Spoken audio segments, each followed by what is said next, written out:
Selamat memasuki masa Advent. Tema permenungan kita pada Advent pertama ini yaitu tentang kedatangan Tuhan. Nabi Yeremia mengumumkan bahwa janji keselamatan Allah akan digenapi melalui keturunan Daud.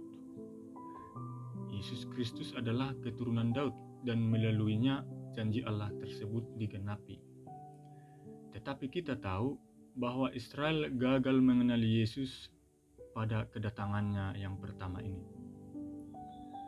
Pada masa Advent ini, gereja mengingatkan kita supaya tidak mengulang kegagalan Israel serta mendorong kita untuk selalu siap sehingga kita dapat dengan sukacita menyambut Tuhan pada kedatangannya yang kedua kali atau paruh usia.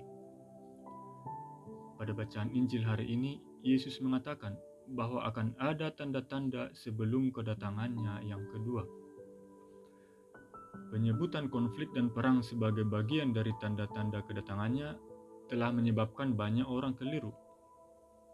Misalnya Perang Dunia Pertama, Kedua, dan peristiwa lain dilihat sebagai indikasi bahwa Yesus akan segera datang. Namun kita tahu sudah 1 abad sejak akhir Perang Dunia Pertama, tetapi Yesus juga belum datang. Sekarang mari kita maju ke beberapa tahun terakhir ini. Ketika pandemi COVID-19 melanda dunia, bencana alam terjadi di mana-mana, banyak orang beranggapan bahwa ini adalah tanda kedatangan Yesus yang kedua kali. Saudara-saudari, sorotan atas beberapa peristiwa tersebut lebih dari cukup untuk memberitahu kita bahwa banyak orang belum memahami pesan Yesus tentang tanda-tanda sebelum kedatangannya dan hari kedatangannya yang sebenarnya. Dan sekarang kita tahu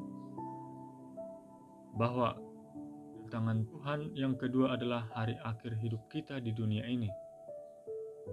Kita dihadapkan kepada Tuhan untuk mempertanggungjawabkan hidup kita selama di dunia. Kapan itu terjadi, kita tidak tahu.